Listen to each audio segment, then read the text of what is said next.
So, what's the deal with GPT-4o?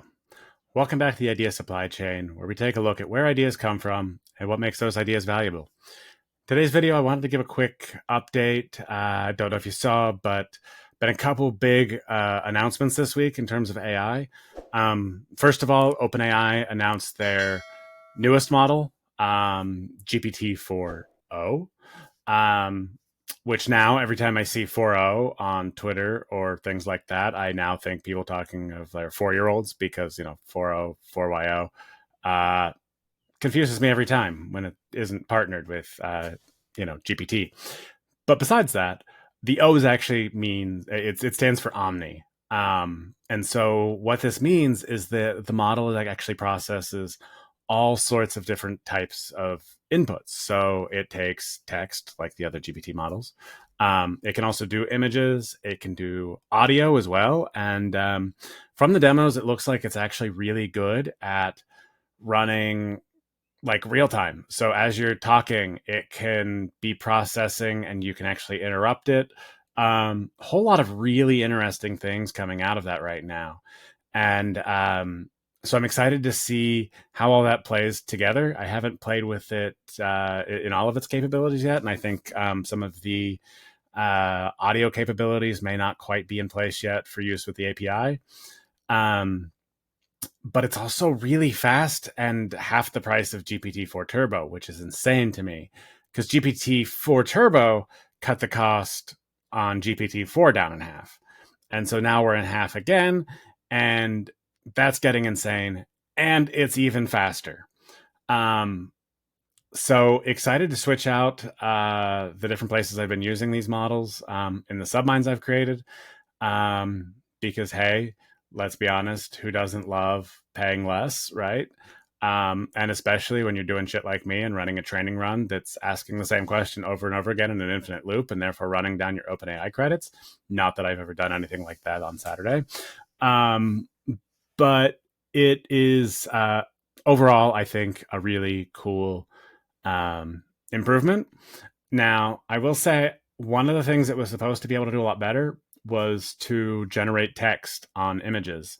And if you've ever tried things like Midjourney or Stable Diffusion or anything like that, text in image generation is actually a really hard problem to solve.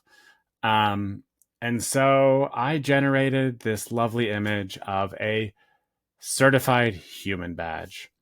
And so now I'll just go ahead and pin that badge on myself. And as you see, absolutely flawless, no notes. I am a certified human. But beyond that, I think it does do pretty well for the most part. And then the other announcement this week just came out today was Google announcing that now their Gemini model supports up to a 2 million token context window, which is absolutely massive. To put that in context, GPT-4's original context window is, I think, around 8K typically. And then you can also bump that up to like 32K, so 32,000. Anthropic, which was huge when they announced Claude, it was initially 100,000 token context window and then got up to 200,000. And that is a lot of information that you can have in a single request. Gemini now has a 2 million token context window. I honestly, I think that's actually probably going to be more problematic in a lot of ways. Because if you're throwing that much data into something, you're probably not doing a great job of understanding what it is you're asking for. So I think that might end up being more of a negative signal than a positive one when you're feeding it that much. But Google, I believe, still charges by the token, just like the other providers. So the more you can throw in there, the better for them it is anyway. So, I assume that probably has at least something to do with it. But hey, we'll see how it goes. I probably will play around with Gemini at some point. I haven't had much of a chance to do that yet. It's on the list, but for now, still primarily GPT-4, GPT-4o, GPT-4-year-old. I don't know, whatever it is. Anyway, I'll keep playing with it, and I'll have some other videos coming out over the next few weeks where see what all I can do with it, because I am excited to see how it does in terms of understanding images and doing all of that. Because with the work I've been doing on Score My Deck for evaluating investor pitch decks, I actually use some of that functionality in terms of reading slides and extracting data off of the deck, and putting that into structured formats that I then query against. So excited to see how well it does that and how much faster it can do that. I've been taking some metrics on the kind of speed of it with GPT-4 Turbo, and I've gotten it pretty quick, but I'm excited to see how far I can get that down. So maybe next week I'll do a video on comparing the speeds between GPT-4 Turbo and GPT-4o.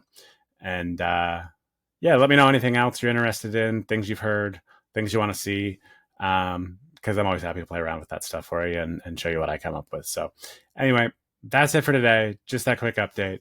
Let me know in the comments if you have any questions about anything. And I'll see you next time. Thanks for watching.